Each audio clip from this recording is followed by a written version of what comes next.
Hi there guys, Sam here, welcome back to another video, and you join me once again in my Mark 7 Golf R to go through the top 5 cars of 2020. So let's get straight into this one. So yes, welcome back to another video, and in today's video I wanted to go through the, as we're coming near to the end of 2020, the top 5 kind of cars in their own sort of specific category. So sports car, hot hatch, small hot hatch, supercar, SUV. What has kind of stood out for me in 2020 and what I would recommend and what I would be keen to go out and actually buy and put my own hard-earned cash into. So yeah, I'm going to go through this and, again, let me know your thoughts in the comments of your top 5 and whether or not you agree with what I say. So yeah, the first car I want to talk about, and if you're long-term subscribers, you'll probably know some of these cars that I do talk about on my channel, I do videos I'm talking, has to be the Porsche Cayman GTS 4 litre. Now, there's many reasons why I've gone for this car as like in the sports car kind of section for 2020. I think at just under sort of £65,000, I actually think it represents quite good value when you consider the price of some cars today. It's ridiculous. You can be spending well over sort of £70,000 on a BMW M2, and like the new M3, M4 are stupidly high, and they're not dedicated sports cars. I love this car because it's retained that naturally aspirated engine. It's rear-wheel drive. It's not so hardcore like a GT4 that you can't use it on the road every day. There's nothing I don't like about it. I would genuinely, if I have the money, I'd be getting that car. I think it's absolutely brilliant. I think it looks great, handles great. It has that sort of a bit more like Porsche under the radar. You're not in a 911 either. You're in something which is mid-engined. A bit more for the driver, a bit more for you rather than for other people.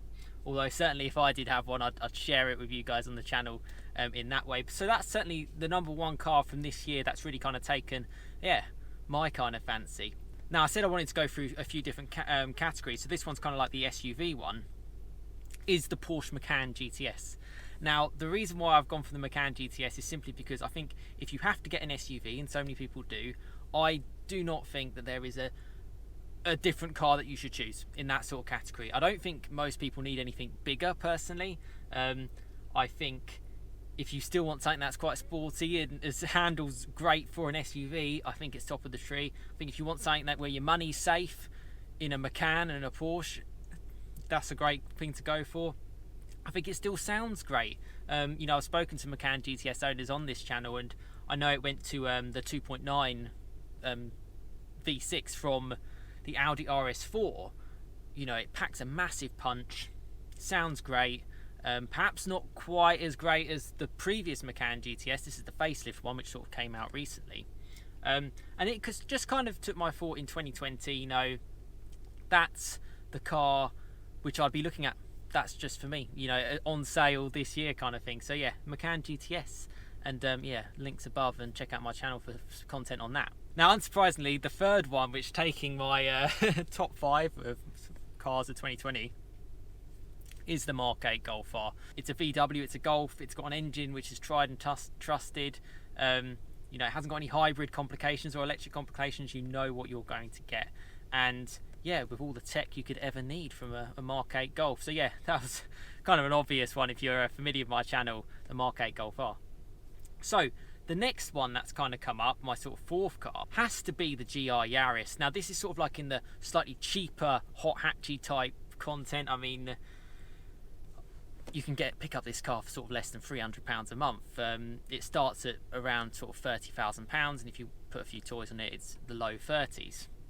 Now, I'm such a massive Fast Forward fan, and I would always say Fiesta ST, Fiesta ST, Fiesta ST, but I think the special editions that they've released, like the blue edition and the performance edition, the orange one, they've been great. They've got cool suspension, but they've not really gone the full works like Toyota have done on this. And actually, they're not actually then that much cheaper either. You also get a lovely 5-year warranty. You get you get something very unique. You get something that would pretty much beat anything on a back road. It really would, because you're less worried about cost. You're less worried about scraping things. You're just gonna have a blast. And yeah, it sounds very rear bias when you want it to be. It sounds very secure when you don't. Yeah, just the reviews that I've seen of it, it seems absolutely amazing, that car. So definitely from 2020, it's a big highlight. Well done Toyota for making it. Didn't have to. It's probably cost them a fortune. It's a lost leader. But they've done it, and they're going to make a hell of a lot of those cars, and a lot of people are going to enjoy them. So GR Yaris, definitely my fourth car.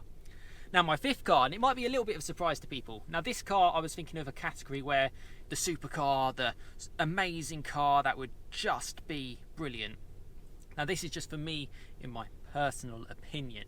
Now obviously there are Ferraris, there are Lamborghinis, there's so many different cool cars that you could go for. But in the real world, where would you put your money? And from this year, it has to be the 992 Turbo S. I mean, what a car. I mean, nothing is quicker than that. It's well under sort of 3 seconds to 60. It's well priced for a car that has that sort of performance, around the £150,000 mark.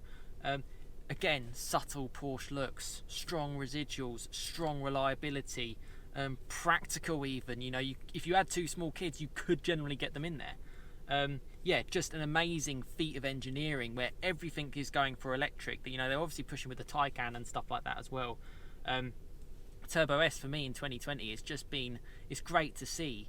And yeah, I just think on the road, nothing's faster. And if you wanted to take it on track, you could have a great time on track, and you could go round and round and round and round and round, have plenty of fun, and you wouldn't have any issues. Where I reckon your friend in another hardcore supercar might be having issues. You know, these cars are built to last, and I love them for it. And I think the Turbo S is, you know, it's a brilliant car, and something very much to aspire to in that sort of market. But yeah, there you go. Let me know your thoughts. Let me know your thoughts on what you think of my sort of top 5 cars of 2020. Yeah, if I had a garage big enough, it would be those 5 cars. Genuinely, I have to say that. But let me know your thoughts in the comments on yeah, what you would go for. Do you agree, disagree with any of the suggestions that I've gone for? Is there any that I've missed that you'd potentially say, oh, you know, Sam, maybe you should have considered this? I'm really interested to know your thoughts. It's a bit of a community channel, as I always say. A lot of these cars I've kind of mentioned this year, obviously plenty on the Mark 8 Golf R, and there's reasons I have done. I think they're unbelievable cars, and I think if you can afford them, and if you are looking for a car in those specific segments, that's where I'd be looking, that's where my head would be looking, and that's also where kind of my heart would be going, because, you know, they don't always make sense. You know, do you really need any of those cars, really? But if you're a car enthusiast and you like a decent car, those are the top 5 for me. If I had to have an absolute standout, I'd say the Cayman GTS 4 litre. I think I'd happily have that and have a daily, which, you know, a couple of grand daily just to do the grind, and have that on the side all day long, and I'd be more than happy, because 400 horsepower, manual gearbox, it's just, yeah, naturally aspirated engine. For me, it's what you want in a car. So there you go. There's my top 5. There's my best one. Let me know your thoughts in the comments. And yeah, thanks so much for watching. Please give this a like, share, subscribe. It really does help smaller channels like mine, as I've said before in the past. It really does help the algorithms and stuff. Let me know your thoughts in the comments below. I hope you have a fantastic rest of your day, rest of your week. We're coming up to Christmas. Let's all stay positive, and I'll see you again next time for another video. But thanks so much for watching. I'll see you again next time. Cheers, guys.